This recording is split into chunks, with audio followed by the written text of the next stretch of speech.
Mobilisation, sensibilisation, éducation, citoyenneté, société, politique, santé et culture. Canal Centrafrique, la chaîne citoyenne.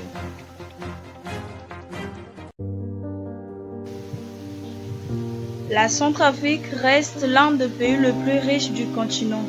Elle a définitivement tourné la page des hostilités et décide de rentrer dans l'autodétermination et la transformation. Face à la désinformation qui constitue une entrave à cette nouvel élan, Canal Centrafrique donne la parole à la population.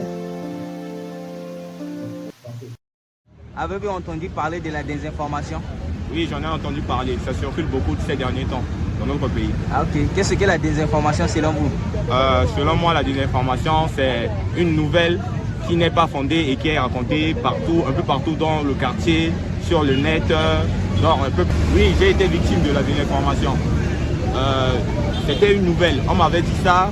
Non, genre, il y avait des rebelles qui devaient prendre la ville de Bangui. On était dans l'inquiétude, on a paniqué. On a même quitté le quartier pour aller dans un autre quartier. D'accord. Et c'était un jour l'année passée. Les taxis motos à Bangui ont klaxonné le PK12 jusqu'au centre-ville. Les gens ont pris la panique, ils sont partis en fuite. D'autres ont carrément quitté le territoire pour aller se réfugier en extérieur de la capitale. Parce que c'était vraiment choquant. Les gens avaient peur car ils voulaient la rébellion. Avez-vous des conseils à donner au peuple centrafricain concernant la désinformation? Moi, je vous conseille de suivre la radio, la télévision, tous les médias qui sont vérifiables et sûrs pour être bien informés et avoir une information claire et nette sur le pays. Merci beaucoup pour votre réponse. Ah. Papa, igati pika patarana landoti ateneti atene. Soit que unati kodo ala matene landoti teneti atene awe. Doti atene akini so akububa koroninja kububa kambi mingi na kufuchazo. Ala wa na ti duti chala ala wa kpali na ndo teneti ndali ti teneti atene awe. Omiba mingi na doti koroti ge azwa ala yiti sara verification na doti ya pa ko mo ba yeso mo ba pa mo ke tene atene agenjona pa agamai joni duti ti korota.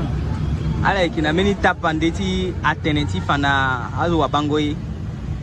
Tapande so mi petit muna centrafricain ipoliti mingi na ndoti moti atene so que joni ya pa atene aken joni le geti tene korama ila pa tene moti te sara minute na ndoti il faut sara vérification d'abord c'est on vérifie ala kina meni wango ti mu na wa gosinga so que vunga sango teneti atene ti tene ala éviter tenti atene ala tene zoni tene na wabe Afrika ma zoni wango so mi petit moti tene mozo avant tene mo tenamina tene zo il faut mo boliti mo mirmire c'est boliti mo vérifier d'abord c'est le petit tene mo tena mo yeso mo bana leti mo per mo mus tene vene na ndoni so atengona pa por rapeti mai na yati vena pa singila mingi na kingo na unda tie papa.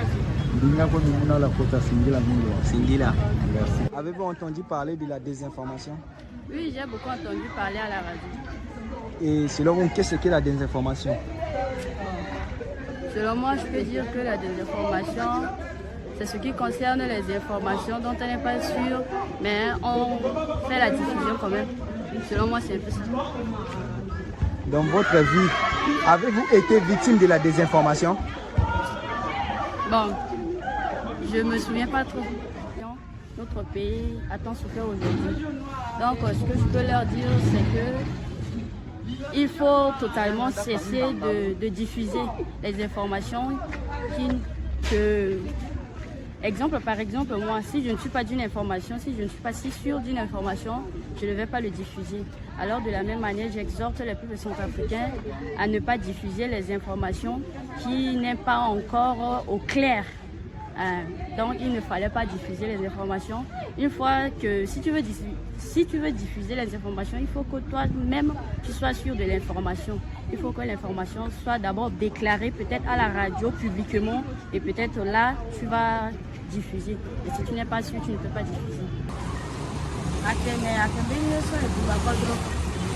buba sewa abuba didi chizo atene zona ala ke na yati duti tala ala wa amina kpale teneti atene owe laso di kandida sewa ni wa ja atene amena mnenge tinzapa sona ta bundu da ja atene do sona ga dala makadara beda da ja atene ala wa découragement et puis ala kite bundu et puis di kala kwa zona donc atene zona ala ke na wangu ti mu na zo so ke bai na ndo teneti atene wangu si mechi muni na ndo chi atene atubuka kodro sindi kunda na mnenge chinja Centrafricain kitene yeso eba ay tatene parce que mechi nda patene ndege tatene la kiti to agango medana mo sabe chi mo ba yape mo tenete ninga paka mvene agwaga kuta kpale donc alimbe a Centrafricain aza atene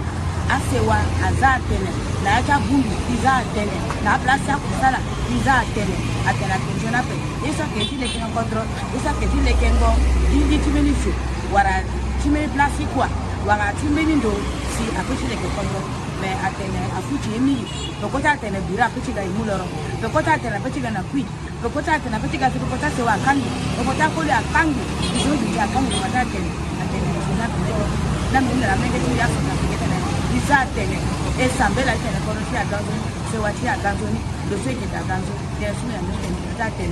singila mingi mama ala matene na ndo teneti a atene o oui mi matanga atene teneti atene ni aika teneti bon atene so a concerné a atene aussi ça dit que a zo qui teni dans les d'après ça dit que ça peut tenir dans la qui d'après a zo monter soit qui teni bo ali nga cause pas que atene to so sumba qui na bague et aller en date souci à si un peu mal atene alors qu'il y a cause n'a pas alors que moi il a cause que j'avais si mon tene on a cause un peu mon côté atene bon atene d'abord enfin na yati aduti tala est-ce qu'il y a la wara bali teneti atene awe oui bon teneti atene bi 21 bi vivre ni quoi vivre ni ça dit que parfois nous soit da le vivre ngambini ya pe mais le mouteneni le traduit de façon clou alors que so agende le mouteni aussi le tenir de manière so quoi agende aussi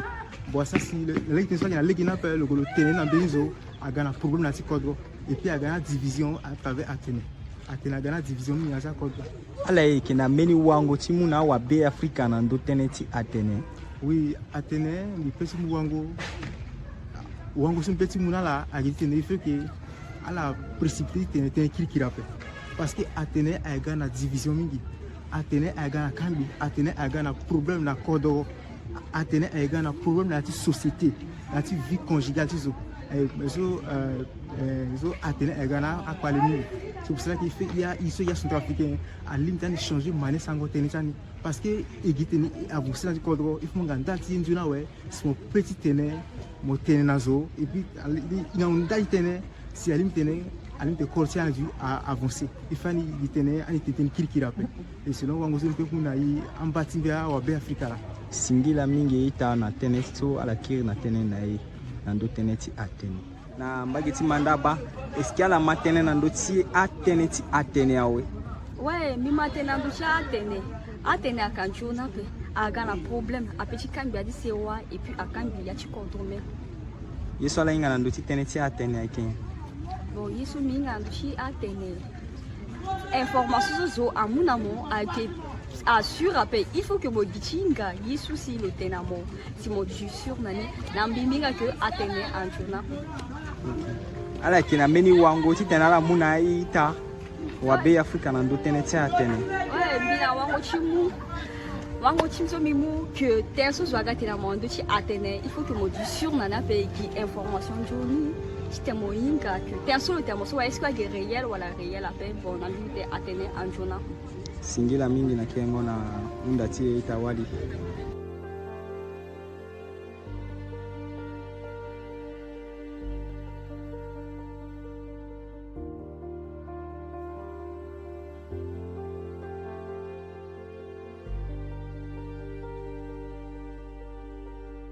Canal Centrafrique, la chaîne citoyenne.